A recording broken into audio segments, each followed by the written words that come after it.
Andrés Mariscal Puertas padece una grave enfermedad hereditaria y su única esperanza de curación reside en las células madre. Las posibles aplicaciones médicas de estas células han generado una corriente de entusiasmo entre la comunidad médica y científica que ha trascendido hasta la sociedad, originando expectativas que cada vez están más cerca de cumplirse y convirtiéndolas en la gran esperanza de la humanidad para el tratamiento de enfermedades que hoy en día son incurables. Y ya en internet me buscaba muchas cosas y se las llevaba yo al médico. Y me decía, no hay nada. Digo, no hay nada, yo sé que no hay nada, pero está en investigación. Digo, algún día saldrá. Y si algún día sale, pues mira, eso es una ventaja que tenemos ahí para mi hijo. Era difícil, pero yo decía que imposible no era. Esa era la solución de Andrés.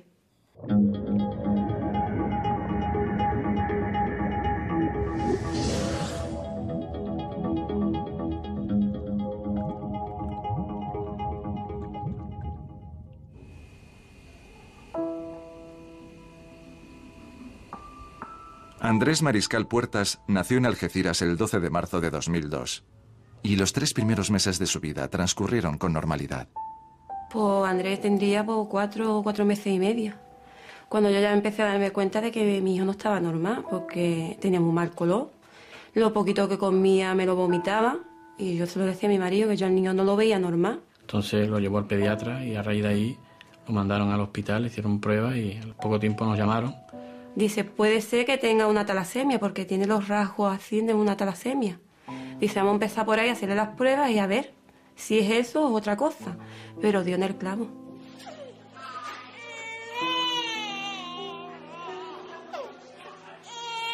El diagnóstico supuso un duro revés para la familia. La betatalasemia mayor es una enfermedad rara de la sangre que afecta a la producción de hemoglobina normal, una proteína de los glóbulos rojos que transporta oxígeno a los tejidos del cuerpo. Se trata de la anemia congénita más severa que existe. Y bueno, lo primero que nos dicen es que al otro día hay que transfundirlo ya. Entonces eso a nosotros nos sabía chino, que transfundirle sangre. Porque encima como tiene un niño con tanta ilusión y que te diga que tiene una enfermedad grave, te se viene el mundo encima, no sabes por dónde tirar. Porque yo no me lo creía, que nuestra vida dio un vuelco. Ya no la nuestra, sino la de él también, porque cada 3 semanas metió en un hospital, tú te puedes imaginar. Cada vez que iban a ponerle sangre, pues había que amarrarle el brazo en la cama, porque tan chiquitillo, para allá y para acá, moviéndose. Si le das reacción, se queda, porque le puede dar fiebre, le puede dar vómito. Hombre, en un principio cuando nos hablan los médicos con nosotros, nos ponen la cosa negra. Yo lo único que pensaba que se me iba a morir. Lo único que la hematóloga que él tenía lo primero me cogió un día y me lo dijo. Mira, se puede morir de otra cosa, pero de talasemia seguro que tu hijo no se muere. Hola. Hola.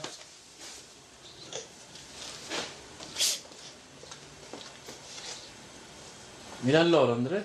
Mira. La esperanza de vida de los enfermos de betatalasemia no supera los 35 años. Y la única posibilidad de cura es el trasplante de médula ósea, de sangre periférica o de sangre de cordón umbilical, que contienen células madre adultas especializadas en la renovación de la sangre. ¡Qué frío! Entonces ya nos dijeron que había que hacerle un trasplante de médula. ¿Y tú a dónde buscas una médula? Nos dicen que hay 11 o 12 millones de donantes. Si llegara algún día un donante, pues sería para Andrés. La tiene así. Pero la localización de un donante compatible con Andrés no era sencilla. En casos como el suyo, lo prioritario es encontrar uno entre los familiares más directos. Sin embargo, eso solo ocurre en un 30% de las ocasiones. Por eso, los padres de Andrés se vieron obligados a acudir al Registro Español de Donantes de Médula Ósea. La red Redmond no es realmente una red, es un registro, es el Registro Español de Donantes de Médula Ósea. El tema es el siguiente: cuando un paciente necesita un trasplante de médula ósea y no tiene un donante compatible, un donante familiar compatible, se inicia una búsqueda en todo el registro, primero nacional y luego internacional, buscando un donante compatible. No hay un tiempo límite. Cuando un paciente está en búsqueda de un donante no emparentado, realmente puede estar en búsqueda pues todo el tiempo que sea necesario, pero lo que sí se sabe es que pasado los primeros 6 meses o 12 meses, la probabilidad de encontrar un donante, si no ha aparecido hasta ese momento, es muy difícil.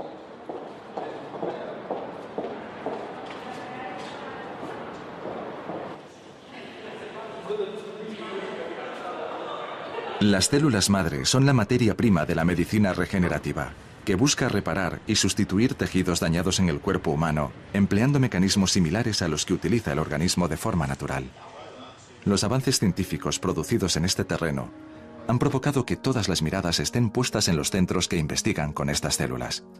El Príncipe Felipe de Valencia es uno de ellos. La medicina regenerativa intenta, de algún modo, reemplazar aquellas células que el ser humano en su cuerpo va perdiendo de forma natural o bien traumática, por otras células de las mismas características que el organismo no puede reemplazar. Lo que intentamos es utilizar células que podemos manipular, que podemos dirigir para producir esas células que el individuo ha perdido y poderlas reemplazar para devolverle la función que tenían originalmente. Lo que tendremos que hacer es, una vez que estén modificadas esas células de la piel, el término madre, nosotros llamamos troncales, pero al fin y al cabo la gente las conoce como madre, porque yo creo que es una palabra muy descriptiva. Significa que son células que producen otras de la misma estirpe, de las mismas características que ellas, con la diferencia de que las células hijas sirven para desarrollar la función, por ejemplo, la célula de un músculo, mientras que la célula madre sigue en ese estado de indiferenciación que no sirve para funcionar como un músculo, por ejemplo, pero sin embargo sirve para seguir produciendo nuevas células en caso de que sea necesario. Existen dos tipos de células madre, las embrionarias, presentes en los embriones, y las adultas, que se encuentran repartidas por todo nuestro organismo. La diferencia básica entre estos dos tipos de células es sencilla. Mientras las embrionarias son capaces de dar lugar a todos los tejidos que componen el organismo, las células madre adultas tienen como función reparar los daños que se producen en el tejido donde se encuentran, generando nuevas células para suplir a las que se van deteriorando.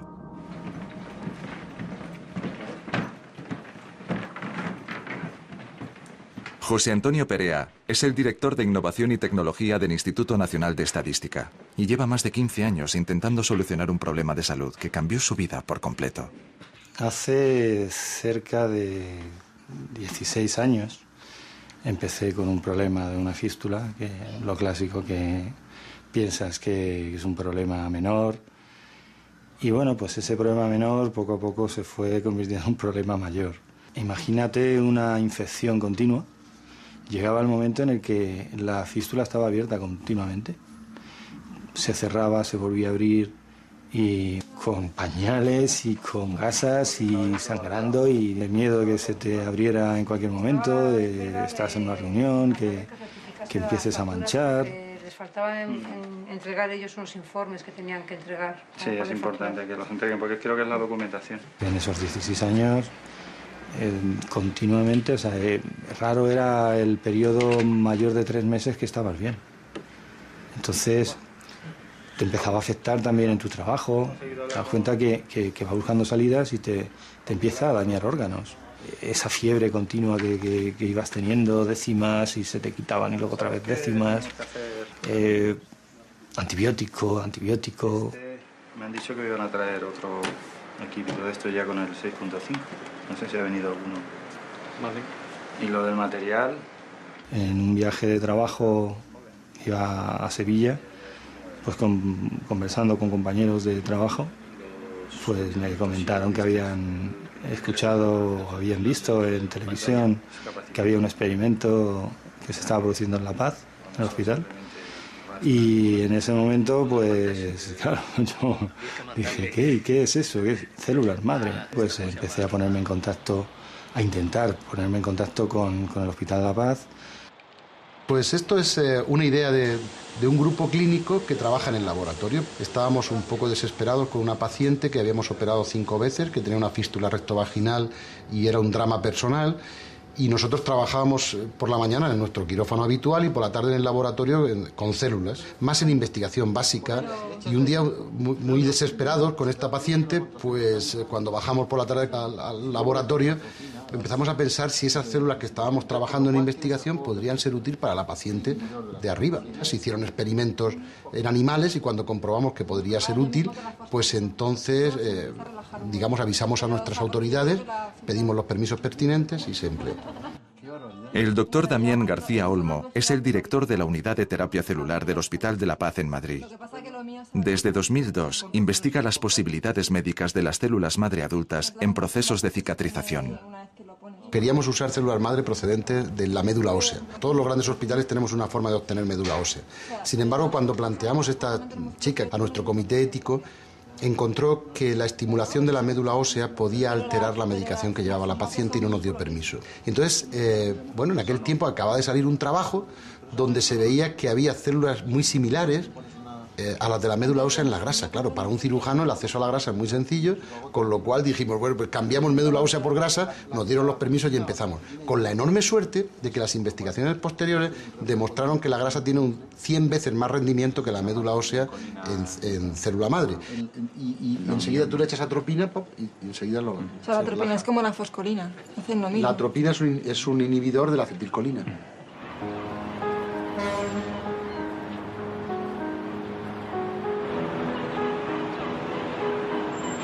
Un año y medio después del diagnóstico, Andrés seguía sin encontrar un donante compatible. Durante este tiempo, las transfusiones de sangre han continuado. Cada 15 días, visita obligada al hospital. Andrescito, chiquitito. Mira, mamá. Yo las 24 horas del día con él. Yo no desconecto en ningún momento. Yo con él. Mi vida también cambió. Yo trabajaba fuera de casa, ya lo tuve que dejar. Porque ya me tiene que dedicar a él.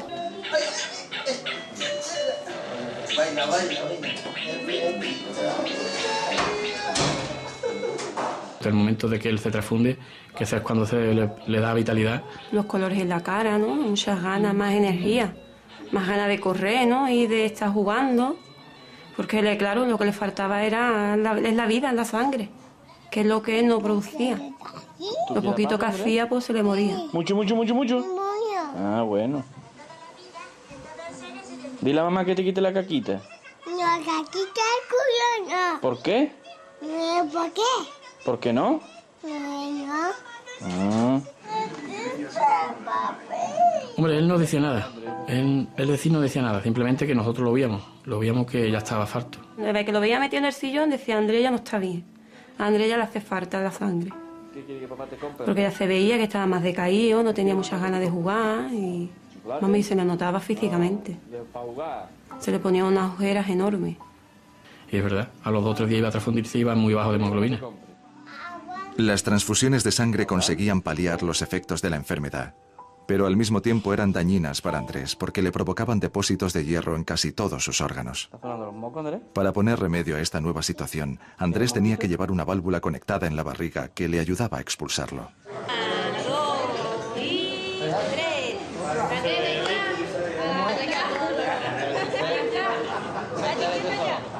Siempre hemos pensado en positivo, porque si pierdo yo la esperanza, entonces ¿qué va a hacer de él? Nos apoyábamos unos en otros para tirar para adelante, ¿no?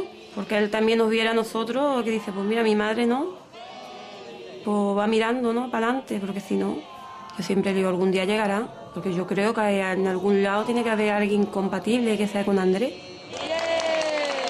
Aunque los padres de Andrés no perdían la esperanza de encontrar un donante, cada vez eran más conscientes de las dificultades que entrañaba conseguirlo. Y eso que el Registro Español de Donantes de Médula Ósea, que coordina la Organización Nacional de Trasplantes, forma parte a su vez de un registro que aglutina muestras procedentes de todo el mundo. Como toda la semana le damos un repaso a los temas que tenemos pendientes. Venga, pues si eso empezamos con las unidades de sangre de cordón que vamos a enviar. A fecha de hoy hay cerca de 13 millones de donantes, 13 millones de donantes de médula ósea o sangre periférica en el mundo.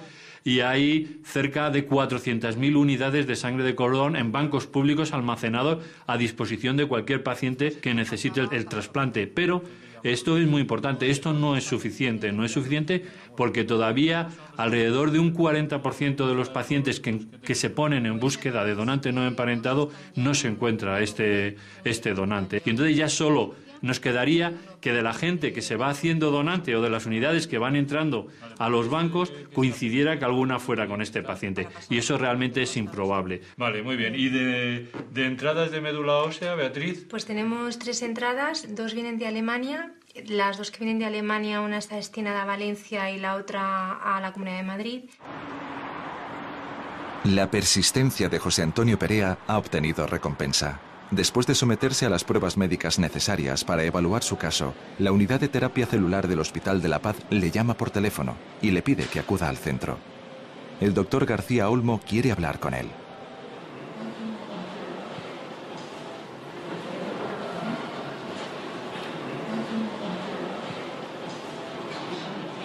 Vienes a que te operemos de una fístula perianal que ha fracasado con el tratamiento clásico. ¿Cuántas veces se ha fracasado?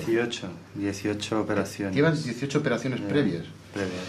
Y nosotros ya hemos admitido tu caso para este estudio experimental utilizando células madre, pero queremos, y el motivo de la entrevista de hoy, de que nos veamos, es que seas absolutamente consciente de los pormenores de un ensayo clínico.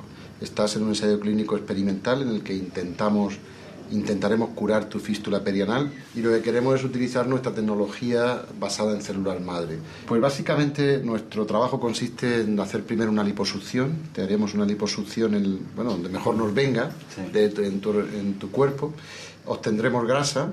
De esa grasa en el laboratorio sacaremos células madre que tenemos muy bien identificadas y que hemos comprobado que son muy seguras. Y esas poquitas células madre las haremos crecer hasta que tengamos por lo menos 40 millones. Entonces lo que haremos será raspar muy bien ese trayecto y cuando lo hayamos raspado pondremos esos 40 millones de células a lo largo del trayecto y en el orificio interno. Este es nuestro plan. Pues para mí es que es una solución a un problema que me tiene durante cerca de 20 años, pues... No te podemos prometer cifras de resultados, puesto que estamos haciendo este ensayo clínico para saber en cuántos pacientes funciona. Pero me tengo que agarrar a él porque estoy a las puertas de otra operación y bueno, ya incluso pues me anuncian que el tratamiento o la cirugía que me iban a realizar pues podía dañar los esfínteres o dejarme incontinente y por lo tanto... Este procedimiento es lo que estamos seguros. Este procedimiento estamos seguros de que no te dejaremos incontinente. En investigación se trabaja con todo tipo de células. Sin embargo, en clínica humana solamente se trabaja con célula madre adulta, porque la célula madre embrionaria no ha pasado los controles de seguridad necesarios como para llegar al ser humano. Aisladas por primera vez hace poco más de una década, las células madre embrionarias se encuentran en los embriones durante la etapa de desarrollo denominada blastocisto, que tiene lugar entre 6 y 14 días después de la fecundación. Estas células son la fuente de todos los tejidos que conforman el cuerpo humano y desde su descubrimiento han generado grandes expectativas entre la comunidad médica y científica. En cierto modo porque desde su descubrimiento se presentaron de algún modo como el santo grial, ¿no? Tú tienes unas células con capacidad para producir cualquier tejido del individuo y como en esencia la mayoría de enfermedades en el ser humano se producen por pérdida de esos tejidos, de esas células, pues uno originalmente piensa aquí tenemos la solución a todo. Eso es lo que generó unas enormes expectativas en la sociedad en general y en la comunidad científica en particular. La realidad, como ocurre casi siempre en ciencia, es que exige un enorme esfuerzo el poder pasar desde esos estadios iniciales hasta una aplicación clínica de éxito en el paciente.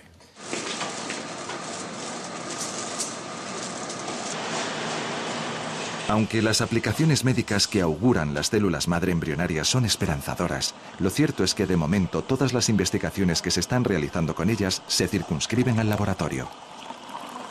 Su capacidad para producir tejidos es tal que una vez implantada puede seguir produciendo tejidos allí mismo. Claro, que lo haga en el laboratorio tiene menos importancia, pero que lo haga en el seno de un individuo en el que se ha implantado, su capacidad, su tendencia natural es a seguir produciendo células. No es un tumor maligno, pero es un tumor que ocupa espacio. At the moment, Linda, I'm just looking at some of the differentiation genes. So some of the cells that we've been differentiating, I'm trying to determine what they're actually becoming. And today I'm looking at some of the more mature differentiation phenotypes so that I can see whether we're actually forming the retina. En el Centro de Investigación Príncipe Felipe estudian los procesos de diferenciación de las células madre embrionarias en diferentes tejidos. La investigación con estas células resulta fundamental para comprender los complejos dispositivos del desarrollo biológico. Yo pienso que la investigación con célula madre embrionaria ha aumentado nuestro conocimiento muchísimo, y sobre todo, pero no conocimiento de la célula, sino conocimiento del desarrollo del ser humano, conocer, o de los mamíferos, es decir, conocer cómo se desarrolla, cómo desde esas dos células, conocer cómo se distribuye esa información para que se forme un hígado, un ojo o un cerebro, es una cosa grandiosa, ¿no? Entonces, toda esa biología del desarrollo es lo que se está estudiando en la célula madre embrionaria. 3 años después de iniciar la búsqueda, el donante seguía sin aparecer. Hola, Andrés. Entre transfusiones y visitas al hospital, Andrés iba haciéndose mayor. Es duro de que no te digan que hay donante, otra vez otra transfusión, otra vez otra transfusión, y otro tiempo, y otro mes, y otro año. Es que te desespera, porque tú dices, de tanta gente como hay, ni ningún compatible que sea con mi hijo. Y mal que te dice, yo cuándo me voy a curar. Y yo decía, claro, algún día te curará, tú no te preocupes que algún día te curará. ¿Cómo te lo está pasando? ¿Eh? Dilo fuerte. Ahora después vamos a comer patata, vamos a comer papa, vamos a comer buena comida. Y nos vamos a ir a la playa de bañarnos, vamos a comer una langosta.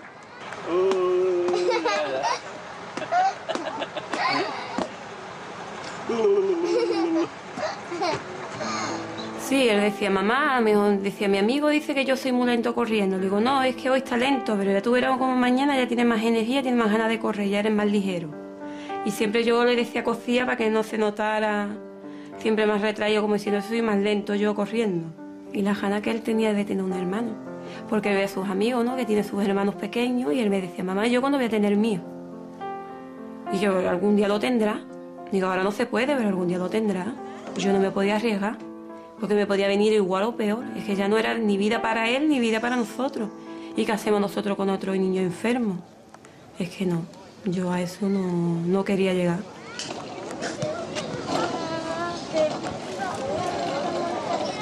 Vamos a buscarlo. El ensayo clínico realizado en el Hospital de la Paz sigue su curso. Una vez seleccionados los pacientes, llega el momento de obtener las células madre que posteriormente les serán reimplantadas. Para obtenerlas, lo primero que se realiza es la extracción de la grasa mediante una liposucción. Un procedimiento sencillo que apenas lleva unos minutos y que resulta menos invasivo que la extracción de médula ósea. Vamos a infiltrar primero el anestésico y un vasoconstrictor para que salga la sangre más limpia. ¿El bisturí? Hacemos una pequeña incisión. Ya está. Dejamos una gasa.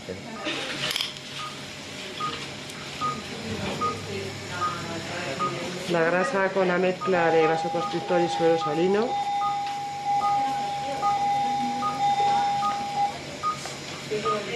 ¿Cuánto hay aquí? Se ve claramente las 3 fases. Se ve muy bien. En esta se veían casi las 3 fases. Sangre con el suero y la grasa, la zona de la grasa, que es la que se va a utilizar luego para esto de las células madres, que es la parte amarilla.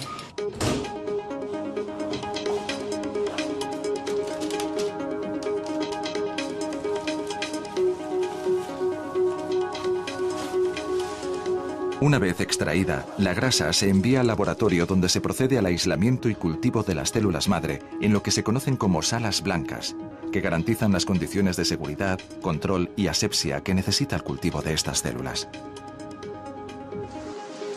¿Qué es lo que sabes tú?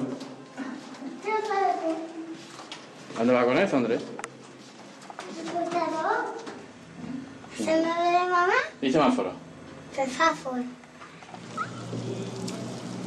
A pesar del tiempo transcurrido, los padres de Andrés nunca se rindieron. Y aunque sabían que ya era muy complicado encontrar un donante, estaban seguros de que algún día su hijo podría curarse. Una convicción que se vio alimentada en parte con la reforma en 2006 de la Ley de Reproducción Humana Asistida, que modificaba la aplicación del diagnóstico genético preimplantatorio. La Unidad de Genética y Reproducción del Hospital Virgen del Rocío de Sevilla es un referente mundial en la aplicación de esta técnica. Y el doctor Guillermo Antiñolo lleva años empleándola con éxito en la sanidad pública andaluza. Está más grande, ¿no? Bueno, vosotros sois muy grandes. El diagnóstico genético preimplantatorio es ofrecer una opción reproductiva más, es decir, la posibilidad de tener hijos sanos a familias que tienen un alto riesgo de tener un niño con una enfermedad hereditaria que con toda probabilidad va a causar un enorme sufrimiento y con mucha probabilidad la muerte. Consiste, mediante una tecnología que ya conocemos bien, como es la reproducción humana asistida basada en la fertilización in vitro, obtener embriones en los que luego se analiza si tienen o no los genes, las mutaciones en los genes que causan enfermedad, para transferir al útero materno a aquellos que no tienen esa enfermedad en concreto. La reforma de la Ley de Reproducción Humana Asistida amplió el uso que hasta entonces se hacía de esta técnica, permitiendo su empleo en beneficio de terceros por primera vez en nuestro país. La ley anterior, la Ley 35 del 88, es el tiempo que había pasado, en el capítulo correspondiente a diagnóstico y terapéutica ya deja perfectamente claro la posibilidad, la autorización de realizar diagnóstico genético preimplantatorio en beneficio del embrión para que se decida si se transfiere a la mujer para una gestación o se desechan porque tengan daños que no son tal. Eso estaba ahí y nadie ha dicho nada en absoluto al respecto, ¿verdad?, durante todos estos años. Ahora esta ley, la ley de 2006, incorpora eso mismo y además algo que me parece importante, que es que también puede hacerse el diagnóstico preimplantacional en beneficio de terceros. Mira, Carmen, a esta paciente le vamos a biopsiar de los 12 embriones que tiene, solo vamos a biopsiar a 10, que son los que están con una calidad adecuada hoy. ¿Vale? Este nuevo supuesto permite seleccionar embriones que estén libres de la enfermedad hereditaria y que además sean compatibles con el hermano enfermo, de modo que pueda proporcionarle células madre de su cordón umbilical mediante la realización de un trasplante.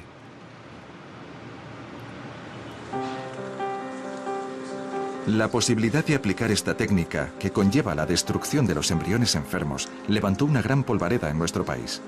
Lo que para unos supuso un gran avance médico y científico, para otros fue un paso atrás en el respeto a la dignidad humana. En el fondo de esta polémica conviven conceptos de difícil definición. Defíname usted vida, ¿no? ¿Cómo entendemos la vida? ¿Nosotros? ¿El recién nacido? ¿El feto de 20 semanas? Tendría que entender muy bien de qué estamos hablando cuando hablamos de vida. Yo creo que nuestra vida es distinta de la de un bebé de un mes o la de un feto de 38 semanas. Hombre, yo creo que también hay que conocer de qué hablamos, ¿no? Pero eso yo creo que se ve cuando se ve un preembrión en un día más 3, ¿no? Yo creo que también hay la extraña y sorprendente creencia muchas veces de que un preembrión es como un hombre o una mujer, una persona pequeñito y que luego va creciendo desde esa... No tiene nada que ver, son cosas distintas. Pero no lo digo por banalizar el concepto de vida, sino por estructurarlo, ¿no? Yo creo que es complicado y darle un valor absoluto a según qué cosas, sin definiciones muy precisas, nos conlleva errores absolutos. Es difícil estipular el comienzo de la vida y definir cuál es el estatus del embrión, y ni siquiera existe un consenso entre las diferentes creencias religiosas. En España la ley lo deja claro, haciendo una distinción entre embrión y preembrión, que es aquel de menos de 14 días. Sin embargo, esta clasificación no ha conseguido convencer a todos. Estas leyes nacen deslegitimadas por completo desde su inicio en la ciencia. Tenemos el diagnóstico genético preimplantacional. Es decir, no es curar, eso no es medicina. Es decir, eso es una eugenesia, es decir, venga usted si tiene miedo a un déficit genético, a un tipo de malformación, etcétera, venga que le destruimos. Habría que hablar en estos términos, 8 o 10 y le elegimos uno que a ver qué pasa con él.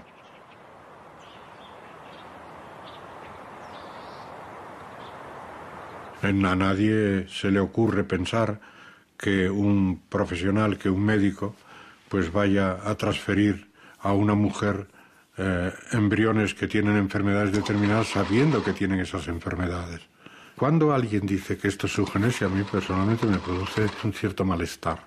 Pues eso no tiene que ver en absoluto con la eugenesia, eso tiene que ver con la posibilidad de eliminar aquellas enfermedades patológicas a una persona que pueda nacer.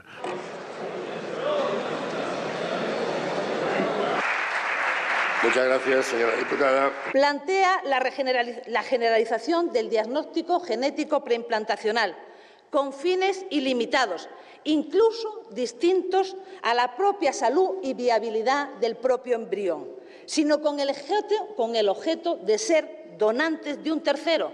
Y como ese objeto de ser donantes de un tercero, por eso se les ha llamado bebé medicamento. Les deseo que a los que lanzan estos discursos peyorativos sobre bebés medicamento no se encuentren nunca en la disyuntiva de tener que tomar una decisión de este tipo dentro de su ámbito familiar.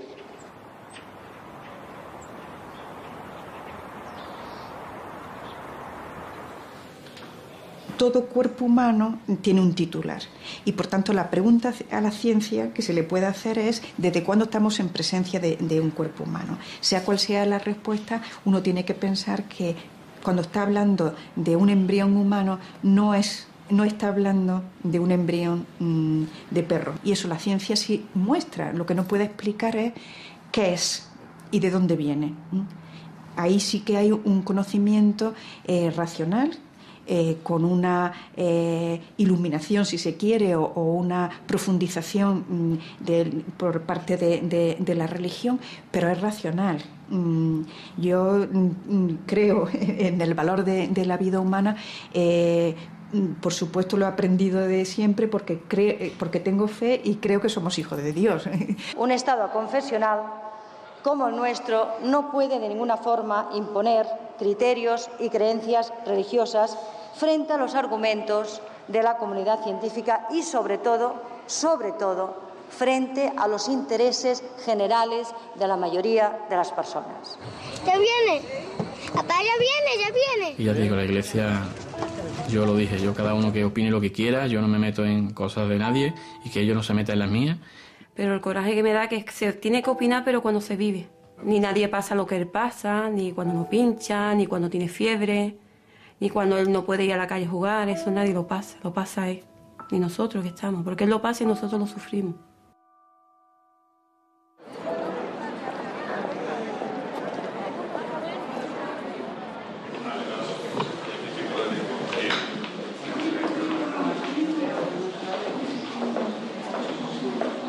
Esta semana la tenemos bastante compleja, ¿no? Ha llegado el momento del implante de las células madre y el equipo del doctor García Olmo ultima los detalles de las intervenciones. Ya han conseguido demostrar en el laboratorio que las células son seguras y funcionan, y ahora 50 pacientes esperan ilusionados esta nueva fase del ensayo. Pero llegar hasta aquí no ha sido fácil. Con lo cual el jueves van a ser implantados 3 de nuestro ensayo clínico y luego también 1 del ensayo clínico de Celerix. Con lo cual tenemos un buen trabajo ese día. Por todo el día en el quirófano. Ese día nos vamos a hinchar. Nos han confirmado las células, la llegada de las células, nos han confirmado los tubos de analítica, los tenemos. El momento más peligroso de un ensayo clínico en general es el fase 1, porque en el fase 1 es cuando el conocimiento del laboratorio, digamos, con los animales, se traslada al ser humano. Entonces ese es el momento extraordinariamente peligroso en el que hay que llevar muchísimo cuidado, porque el concepto de célula madre estaba unido al del cáncer. Y además hoy en día sabemos que probablemente la gran mayoría de los cánceres se originan en estos depósitos de células madre que como decía, quedaban en todos los órganos. Esa idea del cáncer unido a las células madre al principio nos hizo sufrir mucho. Era la primera vez en el mundo. Y además la primera vez que usaban células madre de la grasa para todo tipo de enfermedades. La seguridad y ya está, yo creo que la semana está clara, el día siguiente tal, y la semana que viene vacaciones. Poco después, José Antonio recibe la llamada del hospital. Sus células ya están listas para ser implantadas. No, en ningún momento me he sentido como un cobayo humano, sino como una persona que se agarraba a una esperanza, a una oportunidad de curación y que ahí sí puedes decir que egoístamente lo que piensas es en curarte, pero al mismo tiempo estás súper contento de que encima tu curación puede hacer que otra gente también se cure. Te voy a coger y te voy a comer. ¿Vamos a jugar a las pelotas?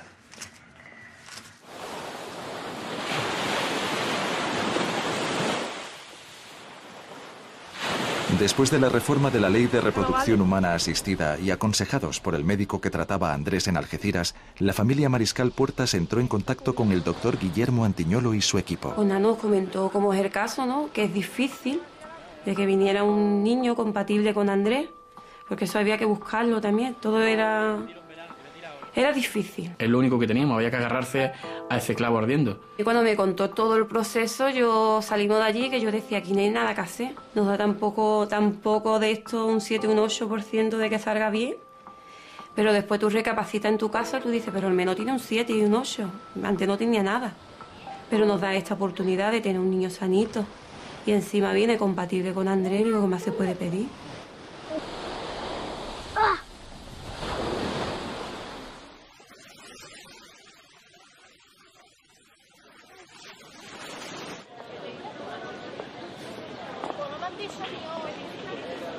En junio de 2007, la familia recibe la autorización para someterse al diagnóstico genético preimplantatorio en beneficio de terceros.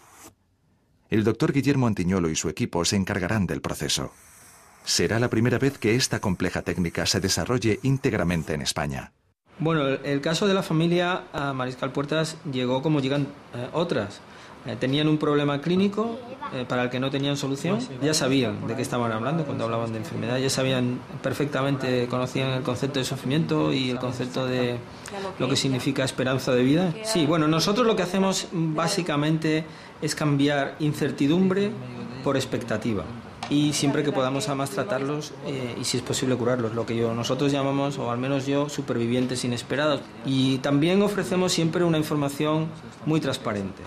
Y es una decisión compartida. Auxilio, lobo, y no hacían caso. Y no vino nadie a ayudarle. ¿Y qué aprendemos de este cuento? ¿Qué aprendemos? De las cosas de mentira. Que las mentiras no te llevan a ningún sitio. Porque cuando dices la verdad, nadie te cree, ¿no? Yo ya cuando dieron el visto bueno, lo aprobaron, eso fue para mí la luz para mi hijo. Yo es que vi luz ahí. Yo siempre se lo he contado a Andrés, todo el proceso que me van a hacer a mí, ¿no? Y por qué lo íbamos a hacer. Y la ilusión de él, ¿no? De que quería de tener un hermano. Bueno, al principio me decía una hermana, que él quería una hermana, después cambió. Porque como diciendo, si viene un niño, a mí me va a quitar todo el protagonismo que yo tengo. Porque esa fue la imaginación de él. Y claro, eso fue para él la alegría más grande. Me le va a dar un hermanito y encima viene para curarlo a él. Greta tiene 136 cromos. Antes de regresar al hospital, las células madre del ensayo clínico realizado en La Paz acaban su proceso en el laboratorio. Una vez que han sido multiplicadas hasta obtener la cantidad deseada, se extraen del cultivo, se envasan y se envían de vuelta. La inserción de células madre es un proceso que apenas dura 15 minutos y se realiza mediante una inyección en el lugar de la fístula. El doctor García Olmo es el responsable de la intervención. ¿Estamos listos? Un momentito, Vale, por favor, vale, ya me queda perfecto. lubricante. No te preocupes, tómate el tiempo que necesites. Vemos aquí lo que es una fístula en toda su... Las dos Una jeringuitas y base y la una boca. disección. Vamos a cargar las células. Esto, nosotros utilizamos en la primera dosis 20 millones y en la segunda dosis 40 millones. O sea, 20 millones, si nos falla doblamos la dosis 40 millones. ¿Y de por qué? Es absolutamente empírico. No sabemos si los resultados son todavía dosis dependientes o no dosis dependientes. Algunos colegas nuestros utilizan 200 millones de células. Héctor, ¿cómo vamos con las células? Ya están. Ya tienes el detrás. Tenemos listos, vamos a ver, entonces, perfecto. Tijeras. Espera. Ténsame hacia allá. Vamos a inyectarlas justamente en el punto crítico que es el orificio interno, que es este. Nosotros utilizamos 20 millones porque era el tiempo que tardábamos en crecerla durante una semana. Lo que sí que sabemos es que solamente el 10%, entre el 10 y el 20% de las células que ponemos sobreviven a todo el proceso de inyección celular. Cuando llegan al medio donde las ponemos es un medio hostil y de pronto pues hay una mortalidad increíble. Sabemos que constituyen nichos, que podemos llamar, y esos nichos empiezan a mandar señales regulatorias que mejoran la inflamación. Y al mejorar la inflamación favorecen la cicatrización. Este es su trabajo. Muy bien, pues ya hemos terminado la intervención. Se acabó. Listo.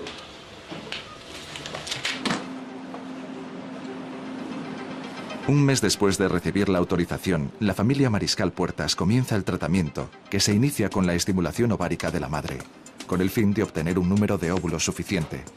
En el caso de Soledad son necesarios muchos más de lo habitual. Al ser ambos padres portadores de la enfermedad, la posibilidad de generar embriones enfermos es mucho mayor. Una vez que se realiza la fecundación in vitro y se obtienen los embriones, llega el momento del análisis genético. Voy a empezar yo con los dos primeros.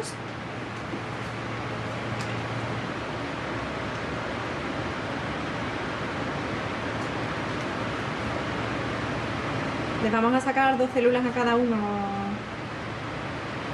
Ana, porque son de muy buena calidad y les podemos sacar 2 células.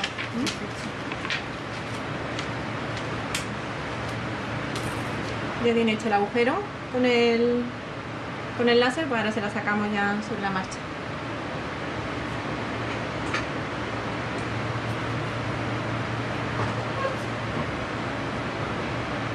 Bueno, pues este ya hemos terminado. Voy a ver si se despega bien la célula. Se le ven los 2 núcleos a las células, con lo cual, estupendo. Mira, del embrión 1... El análisis genético de los embriones es uno de los procesos de mayor complejidad, puesto que además de encontrar un embrión sano, es necesario que también tenga los antígenos de histocompatibilidad o HLA, es decir, que sea absolutamente compatible con Andrés. Bueno, ya tenemos aquí, acércate un poco y vemos los resultados de lo que ha salido en la PCR. ¿Ves? Este es el padre, esta es la madre y este es el niño, ¿vale?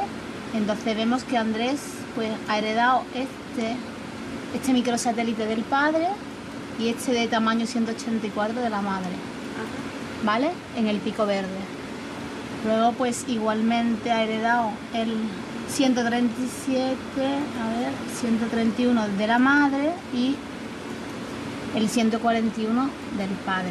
Y entonces luego pues lo que hacemos es un diagrama aproximadamente como este, que es como ponerle un código de barras al cromosoma.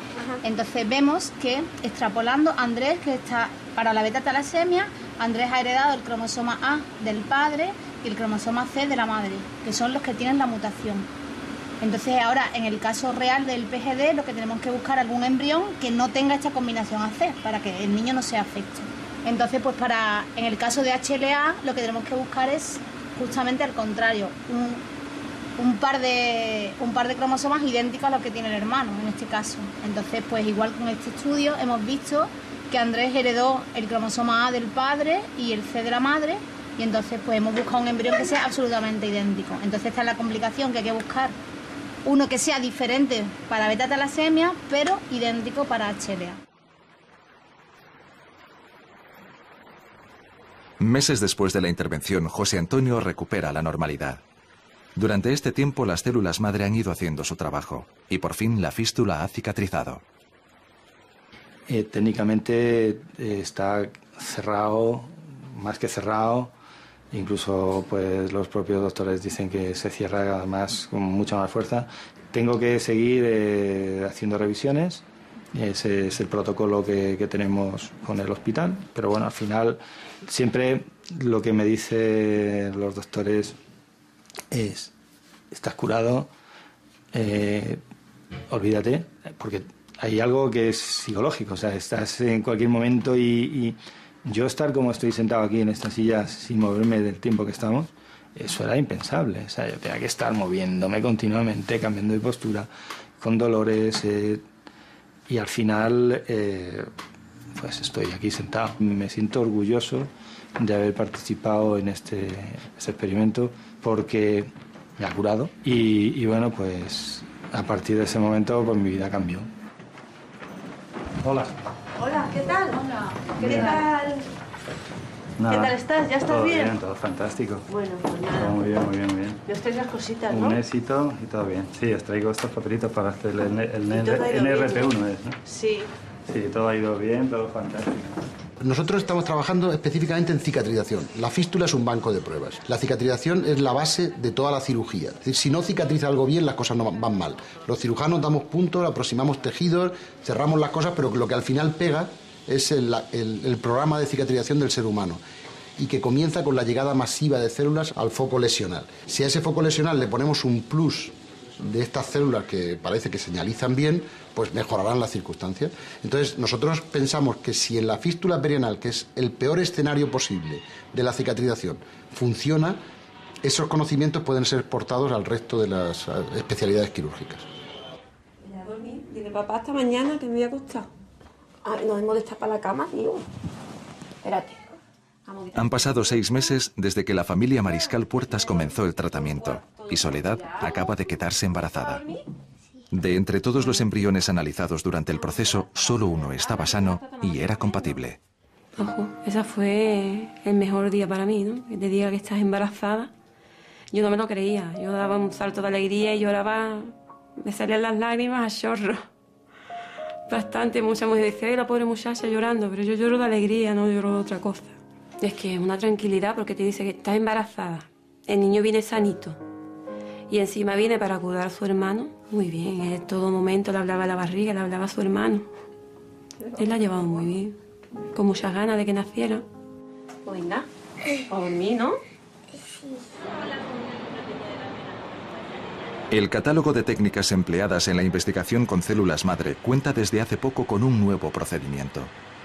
Considerado como el mayor avance científico de 2008, la reprogramación celular abre nuevas vías en la investigación con células madre. Nosotros siempre pensábamos que, bien, utilizábamos célula madre adulta, porque es la que podemos usar con seguridad con nuestros pacientes, pero seguíamos mirando a la embrionaria a ver si alguna vez se podía usar, porque entendíamos que era lo más plástico y la que tendría mayor capacidad.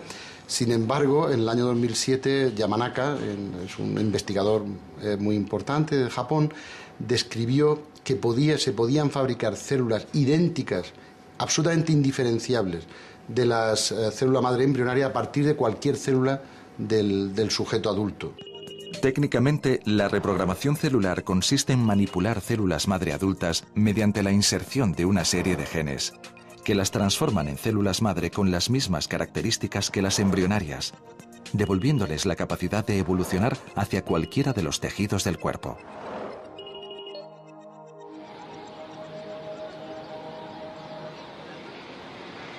El 12 de octubre de 2008, Soledad da a luz a su segundo hijo en el Hospital Universitario Virgen del Rocío de Sevilla. Y aquello fue emocionante, la verdad que fue muy emocionante. Ver tanta gente en el quirófano, ¿no? Que yo no me esperaba ver tanta gente en un quirófano.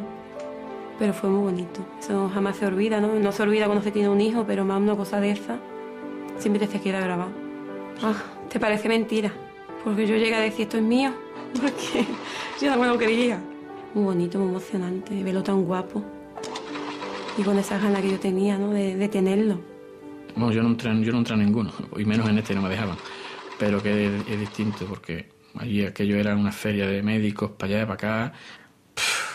Había tantas cosas detrás desde niña, y lo que quería que naciera ya, y la verdad que fue un día largo. El nacimiento de Javier abre de nuevo el debate sobre la selección genética de embriones y levanta ampollas entre algunos sectores que no reciben muy bien su nacimiento. Sí, ya la polémica va más, ¿no? Porque ha nacido un niño y los hermanos se han quedado atrás y yo en ningún momento vi hermanos. Porque si hubiera visto hermanos me hubiera quedado con ellos. Y eso en todo momento son células, nada más, que no hay otra cosa. Ya Javier a partir de los 3 o 4 meses pues ya se veía que ya estaba formado, ¿no? Ya era un niño. Pues sí, pero ahí está. ¿Qué se puede ver? ¿Cómo podemos hacer que una familia pase por lo que significa generar un hijo dejando a otros en el camino? Ha salido muy bien, gracias a Dios. Yo he rezado por ese niño y no es medicina. Es decir, esto es eugenesia, es decir, incluso plantear ya desde el lado más profundo, ¿no? Que una vida humana se traiga al mundo para dejarle libertad, ¿no? Es decir, nacemos libres para ser libres, ¿no? Y no con que nos dicten al oído para qué hemos venido, ¿no?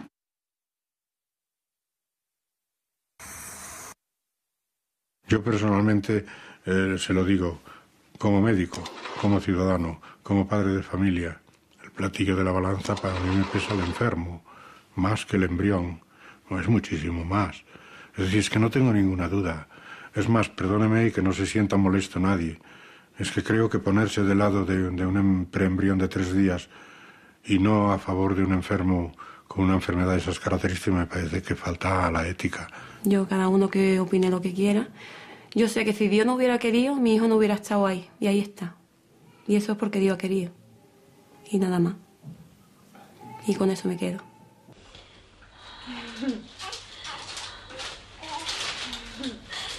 Javier ha nacido con los antígenos que Andrés requiere. Nada más nacer, los médicos le extraen la sangre de su cordón umbilical. Hasta que se produzca el trasplante, permanecerá almacenada en el Banco Público de Sangre de Cordón Umbilical de Málaga. Los trasplantes de sangre de cordón umbilical constituyen hoy en día una terapia consolidada para un número importante de enfermedades hematológicas, neoplásicas y de otro tipo. Cada vez son más frecuentes y está previsto que su empleo aumente en los próximos años, puesto que presentan ciertas ventajas frente a los de médula ósea y sangre periférica. La donación de sangre de cordón umbilical es esencial para llevar a cabo estos trasplantes.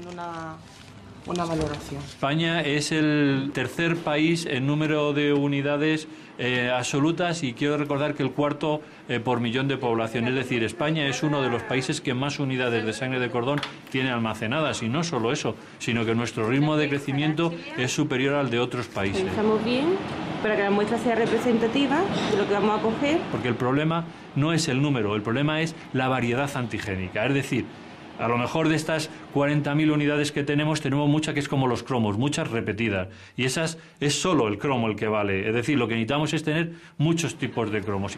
¿Cuántas celularidades tiene? Tiene 13, una celularidad bastante buena. Ahora vamos a echarle el GES, que es un expansor celular, y lo que hace que separe la célula madre. 3 meses después del nacimiento de Javier, todo está preparado para realizar el trasplante de Andrés. El encargado de realizar la intervención es el doctor Pérez Hurtado, del Hospital Virgen del Rocío. Y lo que podemos hacer es... ¿Alguna cosa más o hace falta para la médula de los niños? No. La preanestesia la tiene ya hecha de todas maneras. El momento es cuanto antes mejor. Y de hecho ya Andrés pues estábamos ya rozando el límite de una edad que nos podía dificultar un poquito el implante y la evolución posterior. El tratamiento quimioterápico que elimina la médula ósea del paciente, no solo eliminamos lo que no deseamos que esté, que son esas células madre que daban origen a una anemia crónica, eliminamos también las células madre que dan origen a las células que nos defienden de las infecciones y a otras muchas que también nos ayudan a mantenernos con un buen estatus vital. Por lo tanto, tenemos que hacer ese tratamiento forzosamente y el trasplante en unas cámaras de ambiente protegido que son completamente estériles y que por lo menos nos garantizan que no vamos a tener ninguna contaminación externa del paciente.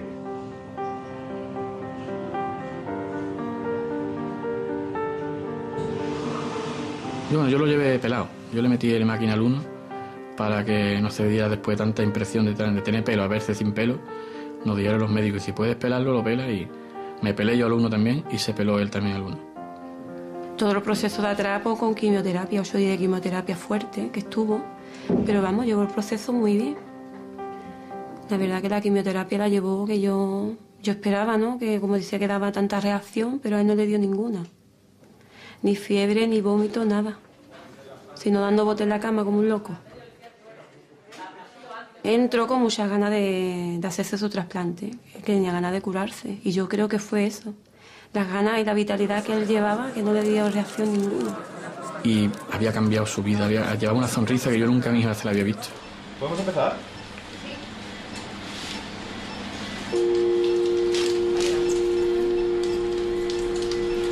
Lo que estamos haciendo es un estudio preliminar para valorar el efecto de las células madre, el efecto beneficioso que pensamos que pudiera tener en el tratamiento de ciertas patologías vasculares.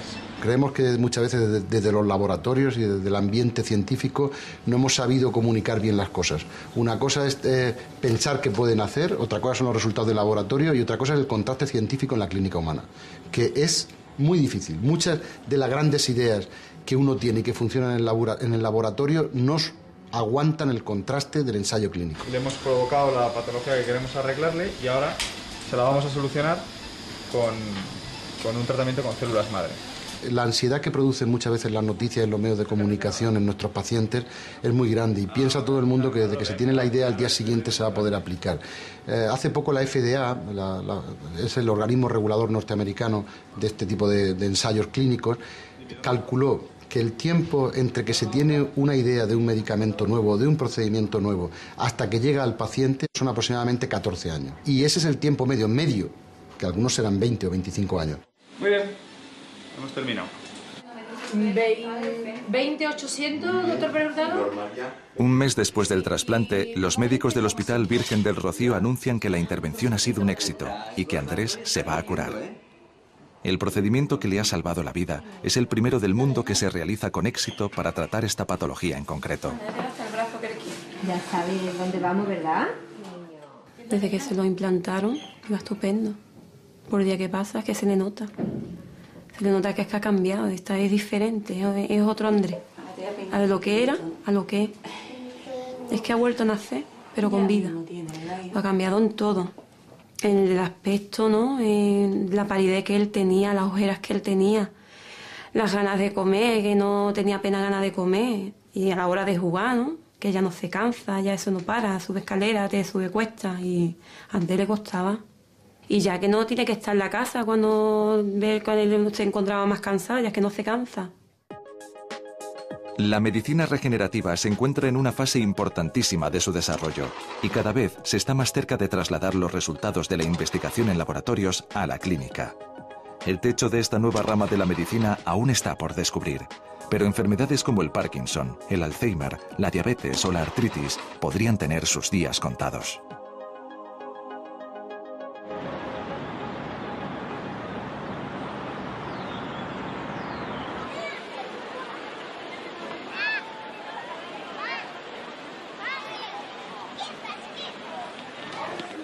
Tráete el cubo. No, Javi, aquí no, que está mojado. Que te vamos a mojar el culo.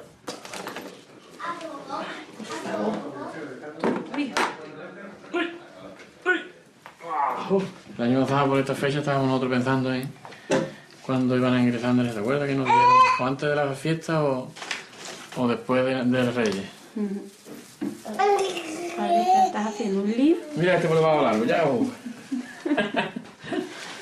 Que no decía que no tocaba la luz. ¿Esto qué es? Hombre, hay momentos buenos y momentos malos. Pero a ver si lo pone por... Momento bueno, el día que mi hijo iba bajando de la zona, como ya te he dicho, iba para abajo para dar a lo de prensa y iba una sonrisa que no se la ha visto nunca.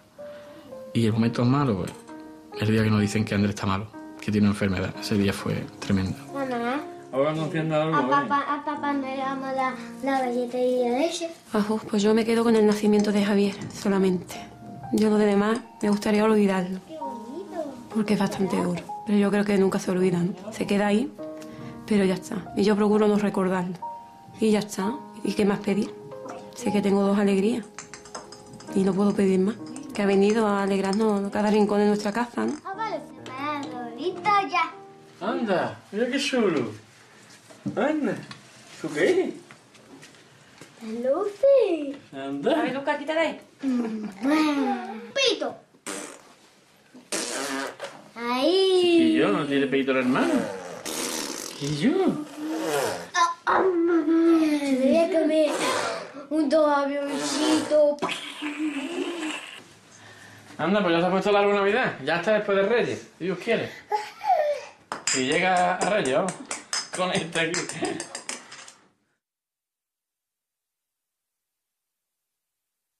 Yo cuando estaba mamá que tenía niños, yo, mamá, ¿y el niño? Y se lo han llevado. Yo quiero verlo.